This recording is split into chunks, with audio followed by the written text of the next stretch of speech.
Today I'd like to welcome Prof Maureen Dollard, who's visiting us from the University of South Australia.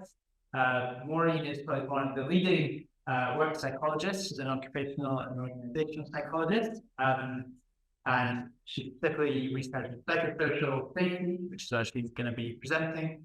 So we'd like to have Maureen here visiting us in Oxford today and the last few days as well. So I'll just hand it up to Maureen. Okay, thank you. Thanks very much, Will, and for inviting me. It's a great honor for me to be here today at Oxford talking about workplace psychosocial safety climate. What I'm going to talk about is valuing the human at work, because it seems to me that a lot of pressure on workers these days. We forget to think that there's actually a human in a machine. So it's about valuing the human and talking about psychosocial safety climate as the cause of the causes of work stress. I'd just like to honour my colleagues and researchers at the PSC Global Observatory at the University of South Australia, which is the Australian Research Council Wellbeing Research Centre. I did start with a summary first of what I'm going to talk about. That from obscurity to mainstream psychosocial safety climate, we can call that PSC, has emerged as a prominent evidence-based multi-level theory for explaining worker psychological health and well-being. So trying to focus on social determinants of worker health and well-being. Psychosocial safety climate refers to the organisational safety system, safety management system for psychosocial risk factors. So what's the safety management system that you've got in a workplace for psychological health and well-being? That's the PSC. PSC is a leading indicator of a wide range of future psychosocial risks and mental health outcomes. And despite progress in national policy approaches, for example, in Australia, and the requirement to assess psychosocial risk, there is a blind spot in recognising that the biggest risk of all, according to me, is a poor organisational system or psychosocial safety climate. And alongside risks, PSC can also be assessed, benchmarked and regulated. Eyes wide open, work-related mental health problems are increasing, so it makes sense to target the root causes of workplace stress and psychological distress at work. How PSC forms is linked to socio-economic political systems, national policy and union density, how it relates to psychosocial risks, how it predicts workers' compensation claims and costs, and relates to depression and antidepressant use, and how it can be improved in interventions, and forms the foundation of human-centered future work, are themes in the crosshairs for discussion following the presentation and during the presentation. So this is what I'd like to cover, like what is PSC and what is the evidence for it, how regulation and policy relate to psychosocial safety climate, why measuring and building PSC is important, how we can build it, talk about some feedback systems and the conclusion. So what is PSC and the evidence? As I mentioned, it is the organisational climate for worker psychological health and safety, and it refers to the organisation's values and systems for the protection of worker psychological health, and the organisational safety system for worker psychological health, all these things. We've received a rather large grant from the Australian Research Council to establish the Psychosocial Safety Climate Global Observatory, which is a research platform where we gather and analyse and synthesise national and international data about PSC. And in exploring PSC in organisations, we are helping to meet UN Sustainable Development Goals, like decent and safe work. If you've got an organisation which has high levels of PSC, you're likely working in a decent work environment. The Global Commission on the Future of Work informs organisations to seize the moment and better align the future of work with the human-centred agenda, which is PSC, and the ILO in safety and health at the heart of future of work identifies specific research gaps, how to develop a psychosocial safety climate, and how can opportunities for a positive psychological work environment and supportive organisational climate/culture be fostered. We have some, international policy agenda setting agencies are very interested in this concept. So the grant that we received from the Australian Research Council, this is kind of like the some framework for the research that has been conducted. I thought you might be interested to see that, you know, we're interested in external drivers of psychosocial safety climate here in the middle. What are the, you know, what about national regulation, new density, these kinds of things that might relate to what goes on inside organisations? What are the internal drivers, like the role of middle managers and so on?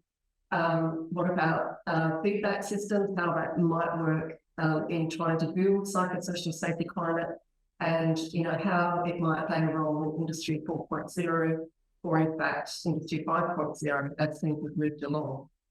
And we have a data analytics and visualization hub, but we've also got a translation arm as well, where we try to translate what we're doing in the research into policy and practice. So the developments in psychosocial safety climate is now included in the US Quality of Work Life Survey. And we find with that the US is a little bit behind Australia in terms of their national levels of psychosocial safety climate. It's included in the Paraset's Job Content Questionnaire version 2. It's in the Australian and New Zealand Workplace Barometers, the Victorian Work Well surveys. It's used across the Victorian public sector. And it's a baseline for PSC is being proposed to evaluate the implementation of new regulations in British Columbia, and now fairly widely recognised by leading organisational psychology journals. So if you scan the QR code, which I'm sure already you know how to do that now, you see that we have over 230 studies published on PSC worldwide. And you can see the countries, the UK doesn't seem to be have a colour. That's interesting. That's interesting. There seems to be some outstanding work required from the UK. So if you go to the database, you know, we try to collect evidence from all the studies that have been done so far, so that other studies can benchmark by maybe occupation, by nation, etc.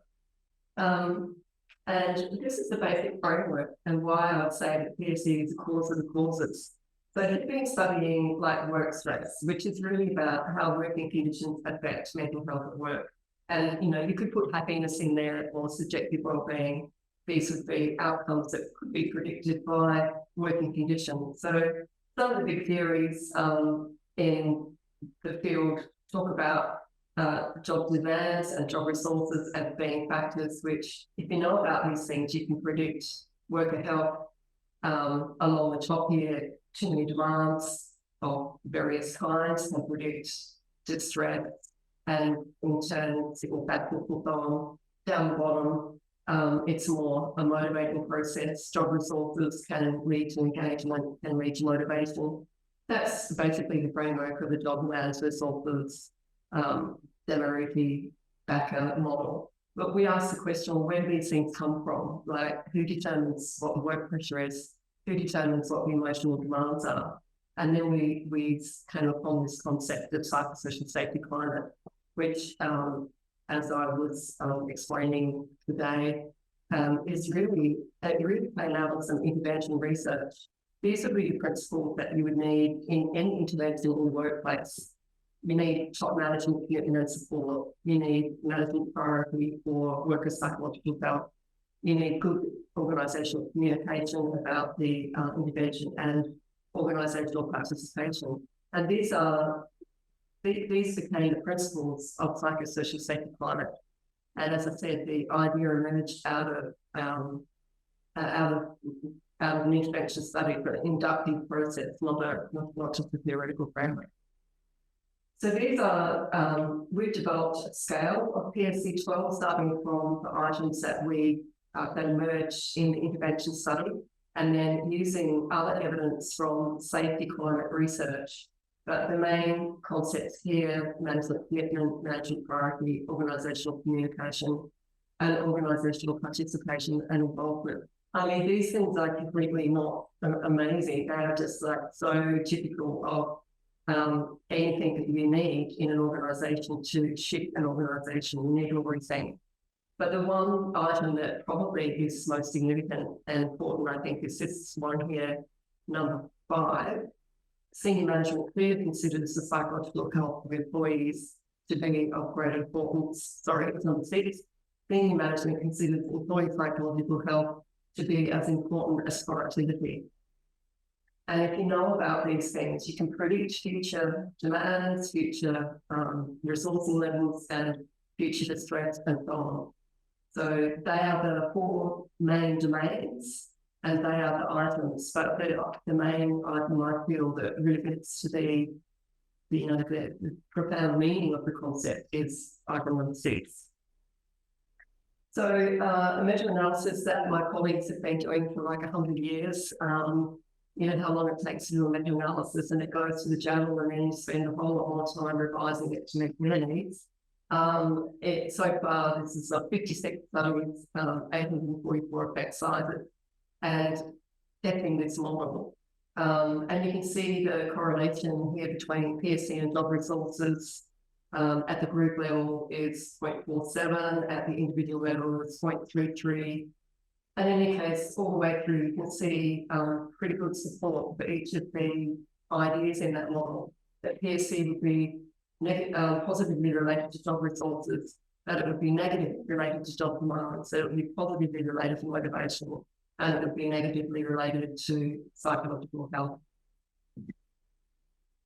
A study by Zato et al. Published in BMG at J. Open showed that if we assess the psychosocial safety climate, we take everyone out of the sample that had clinical levels, clinical symptoms of depression, took them all out of the sample, and looked at those that were in low PSC at time 1. 12 months later, those participants had 3 times an increase for risk for new major depressive symptoms within a year. So that is pretty compelling evidence, I feel, for the devastating effects of low PSC. It's also related to Industry 5.0, the idea of engagement and performance and creativity and so on. And this study was done with software engineers, and you can see that PSC is related to these like performance-related outcomes, so important for going forward. So how regulation and policy relate to PSC? So in this big framework, in this big framework, so we've got PSC here. It's a bit more complicated than the other framework that I showed you. So we've got PSC here, and we've got worker distress, and up here we've got employment conditions and so on. But here we've got policies that might affect psychosocial safety climate, like labour market policies, welfare state policies, and then we might have other factors that might affect those, including national political power relations like union density, government regulations and so on, national culture, and I've even looked at the issue of corruption and find that it has some relationship as well. So, it's important for me at least to think of psychosocial safety climate in a context in an organisation, but also in the context in society. So one of the earlier studies that we did was looking at union density and how it related to psychosocial safety climate. And in this, we were merging a whole lot of different data sets, the union density data sets. Over here, we have the working conditions survey. Here we have psychosocial safety climate was assessed using the ESNA survey, which is the European Emerging Psychosocial Risk Survey, where the most senior person in the organisation that knows about work health and safety answers the questions about, does your organisation have a policy or procedure in relation to managing psychosocial risks, things like that. So not our measure, using the ESNA measures, and we could see a relationship at the national level across 31 European countries of high correlation between union density, for example, and psychosocial safety climate. that was related to worker self-reported health and to gross domestic product. I mean, gross domestic product could reasonably go at the beginning of that equation, but I rather like the idea that what happens inside the work and what happens with workers and their health could have a significant impact on global domestic product. So we've done a recent research just now published in Safety Science, which provided an international review of national policies. And we asked experts around the world to answer a series of questions about national policy approaches to worker psychological health. And we found this, of course, we see Norway at the top of the list here in terms of their national policy approaches. Lithuania seems a bit strange, but, Sweden, Belgium, Finland, these are all countries in Japan and Denmark doing really well in terms of their national policy approaches, including regulations. It could be soft law as well as actual regulations. I coloured Australia in blue and the UK in orange. So this is interesting. So this was actually it was a few years ago, and I think things have changed now because Australia has just introduced some pretty good regulations in relation to psychosocial factors at work. You need to assess the risk and you need to control the risk, and it's specific in the regulation. So I think that will go up. But the interesting thing is that there is a correlation between national policy approaches and psychosocial safety climate in organisations using these different methods. So, you can see this invisible line going up here, which would show this kind of positive relationship between the more national policy approaches they have, the greater the psychosocial safety climate is inside organisations. And again, you can use the ESNA data. So we're linking expert ratings with ESNA data. Of course, we could only really do this with European countries. I managed to put Australia in there because I've used some similar measures in Australia. But the really interesting thing, I think, is that the law was the most compelling thing. That national regulation was the thing that was most highly correlated with what was going on inside organisations. At 0.60, that's pretty high.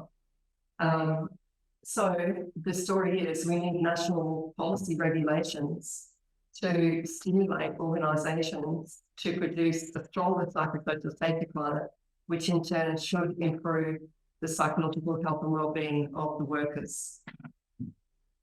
For those that are interested in policy evaluation, here we try to assess across Australian states that had introduced the new Act. This was some time back. The Act was introduced and then the regulations were introduced.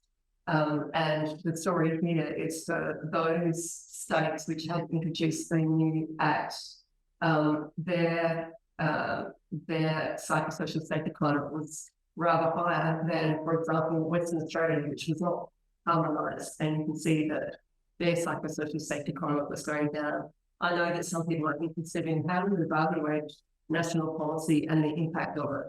And I think this kind of research, while not perfect, is really important. We try to influence policy, but can we also evaluate whether or not policies do, what we want it to do?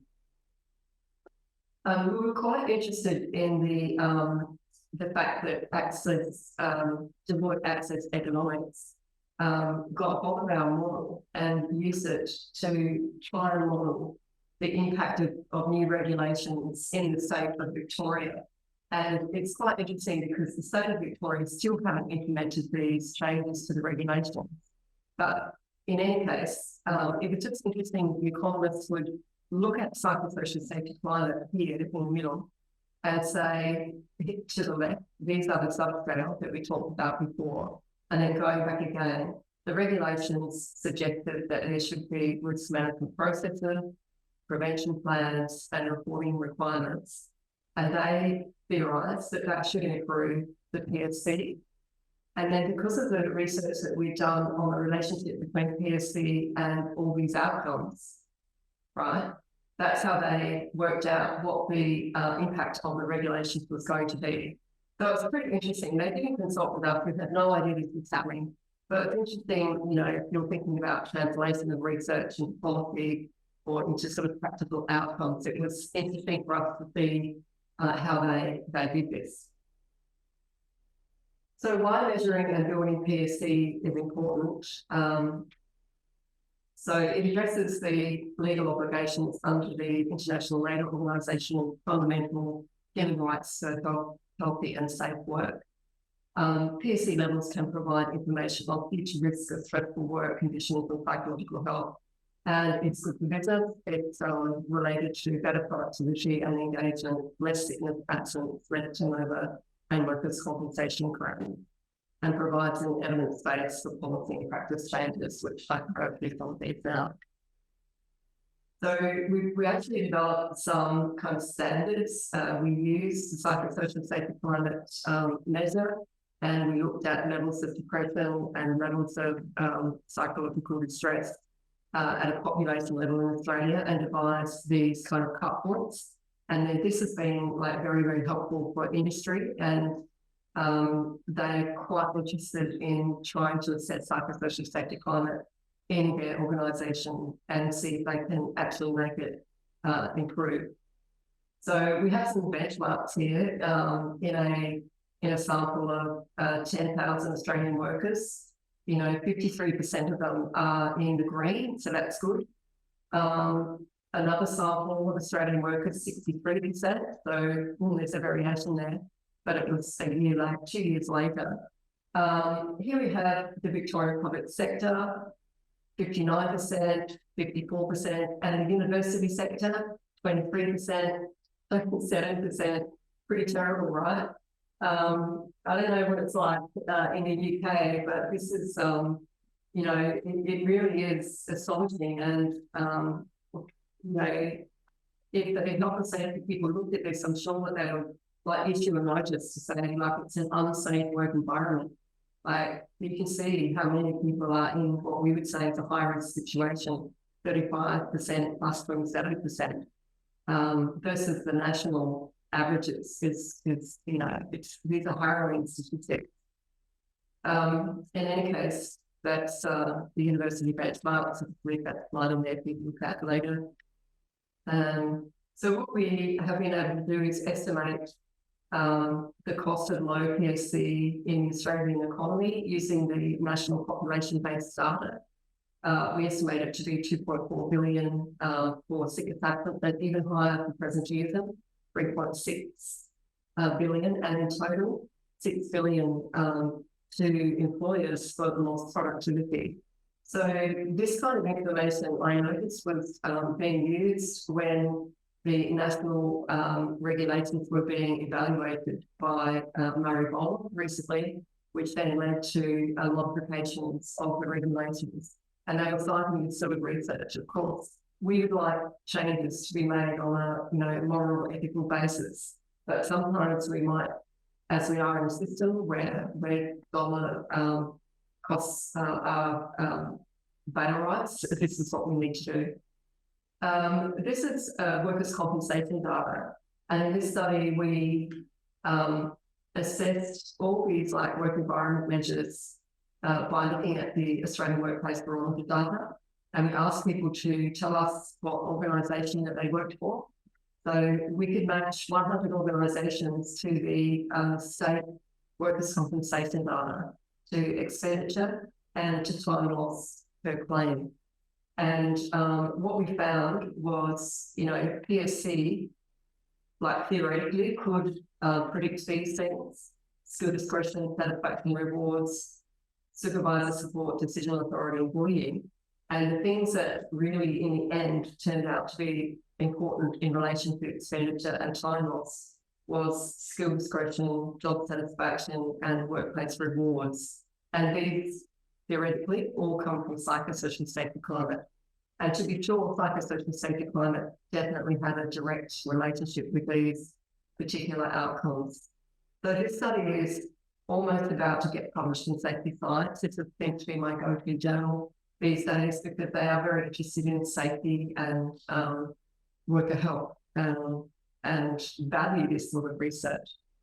So if we look at the different levels of PSC, high, medium, low, very low, and the top line refers to days lost, and you look down where it goes down to low.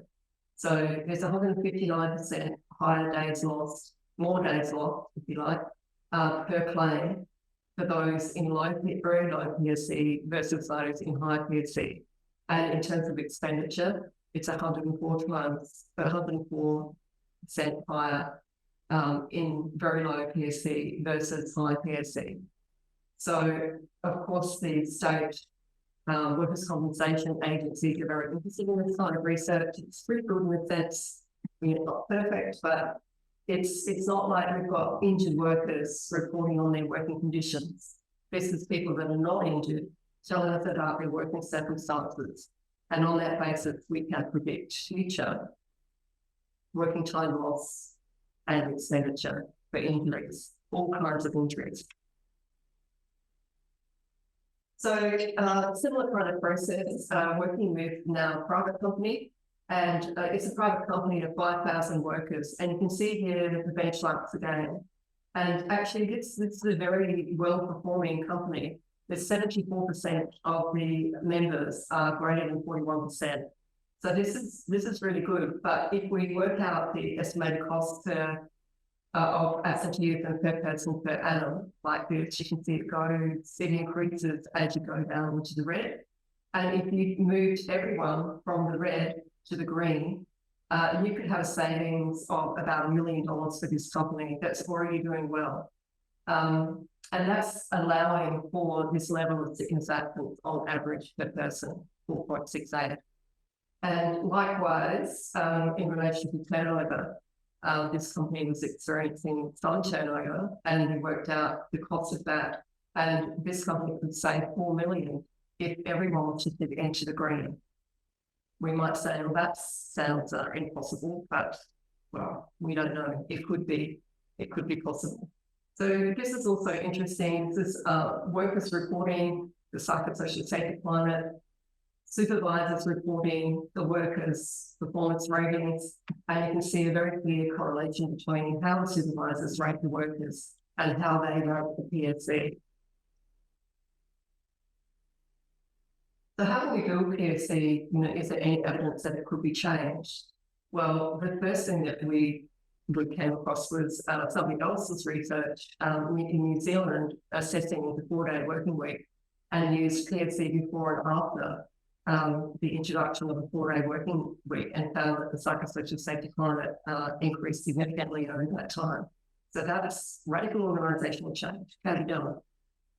The key processes that we use to build psychosocial safety climate are things like category assessment and benchmarking, action plans, mentoring and coaching, and also a community of practice, because people are worried about how to do assessments, but it's just a matter of helping each other and supporting each other and sort of going into the unknown and trying to do the best you can. This is a research study that we did published in the Journal of Applied Psychology, where you can see we've got 3 time points. These are only 4 months apart, time 1 to 2 to 3. And, would you believe at time 2, COVID struck? And, like right in the middle of that, like we've got an intervention group, top line, and we've got a control group. So, we've done everything right. And then here comes a catastrophic event and blows the study up. But in a way, it really helped us understand something. So in the intervention group, we've got groups working together, developing action plans, trying to build the psychosocial safety climate. How would you do that? That's what they try to answer in these groups. And so you can see the black line at the top. It increased significantly over the first 4 months. And it was going from medium risk to low risk, up to above 41. So that was really great. And then COVID came. And so the control group was essentially, that was not a significant increase there. But suddenly that goes up as well, and we go, oh my God, that's the end of the experiment. But actually what happened was, for a long time, there's been resistance in Australia to really talk about mental health at work and, you know, for management to really do something about it. And it seems that because we've had an external problem, which was COVID, suddenly there was a lot of discussion about, we care about your mental health, we've really got to help you with your mental health. And so because the top management was saying this, it affected like the control group because they are all part of the same organisation. And so this explained this increase in psychosocial safety climate in the control group as well as the experimental group. And it's a study by Swedish manufacturers, psychosocial safety climate in the intervention group increasing along with role clarity, and in the control group, role clarity is going down. Psychosocial safety climate is pretty stationary. So this is, again, using a similar kind of methodology. It's basically capability building, planning work groups, developing action plans, implementing them, and so on. And this is very important, I think. This is the efficacy of employee assistance programs, which I've thought we had in the UK, where employers say, yes, we care about the health and wellbeing of the workers because they've got an employee assistance program, and we can see every interview during employee assistance programs, and they'll fix you up. And they kind of do. In this study, we've got people going to the employee assistance program, filling out a survey about mental health distress and also the psychosocial safety climate. And from time to time too, which varied somewhere between, it was sort of like somewhere between 6 and 8 months, let's say. The levels of distress went down, so that's what the employee assistance program does seem to reduce levels of distress. But you can see that if they go back to a higher psychosocial safety climate, that effect is much stronger. So it'll be good to see what happens, you know, even further along in time. But it just shows you that the efficacy of employee assistance interventions is not as great if you don't take into consideration the context in which the workers find themselves. And I'm afraid that employee assistance programs don't really look at that. They really just look at the individual and try to develop the individual cope with their distress. We've also linked our data to the National Pharmaceutical Benefits Scheme, so we can look at medications for antidepressant use, and of course there's a correlation between psychosocial safety climate and depression, and of course antidepressant use. And at least 10% of the sample is taking antidepressants. That's pretty high. But here, this is just interesting. Depression at time 1 is correlated to depression at time 2, particularly if people are not taking medications and the PSC is low. And as it becomes higher, the strength of that relationship diminishes and it gets further with medication. So the good news is medications seem to be having some effect. High PSC is also having some effect. So it just looks like there could be some social solution to, you know, the problem of depression that, you know, doesn't always require medication. Okay, feedback systems. So what we notice is that if you think about the levels of PSC and the various colours, if you ask staff about psychosocial safety climate, there's a big mixture. There's people that have got really poor psychosocial safety climate, and there's, you know, a range of people that have high levels of psychosocial safety climate. When you look at their leaders, everything is green, everything's good. You know, so there's a complete disconnect between how the management see the psychosocial safety climate and how the workers see the psychosocial safety climate. So one thing we're thinking is that we need to be able to provide feedback to division leaders, managers, so that they can get the idea that their reality is quite different from how the staff perceive the situation. So we implemented this intervention in a ward, in a hospital ward, and we trained the nurses to press the PSC slide base, depending on the various domains. There's good communication in our team about psychological safety issues which affect them. And we had these little iPads in secret locations so that the ward manager wouldn't know who pressed the button. This is they the ward manager's got this kind of information back. And then the ward manager was supposed to talk to, the team in their ward about, this and what they could do about it. So this is, an example of, on average, how things were going. That's from when the 2nd of June to the 10th of June. I don't have the graphs here. Yeah, I don't have the graphs, but what I wanted to say was it's really interesting because the PSC varied like this, it went up and down on a daily basis, just about. And there were 3 wards. One ward was started off at a high level of PSC. And what you saw was they went down, but then they went straight up again. So there was like a sort of a homeostasis kind of dynamic system happening there. So they seemed to have a problem, they registered the problem, then the problem went away. So there was this kind of like dialogue between management and workers. In another group, the PSC wasn't so good. And so when it seemed to go down, it stayed down longer, but it came back up again. And then there was another group that started off with pretty average PSC, and they were chaotic. Like it never got to the top, it never got to the bottom. It was just chaos, was really telling. So it's interesting to think about feedback. And, the regulations now in Australia require that there is this kind of feedback, but exactly how to do that without, by recognising the power difference and recognising the vulnerabilities of workers to report back. This is a conundrum that, we are trying to figure out at the moment. So in conclusion, PSC is an evidence-based leading indicator of risk factors, a cause of the causes, and therefore the best target for stress prevention or intervention. Improving PSC can lead to improvements in psychological health and productivity. It should be a KPI for strategic ethical management in organisations, and some organisations seem to be taking it up as a KPI. It could be negotiated in enterprise bargaining, for example. National regulations should increase PSC. So if nations like improve the regulations, that should increase the PSC. EAP should target organisational PSC to increase their effectiveness, but there is a conflict. Why would they want to improve an organisation when most of their income comes from individual consultations?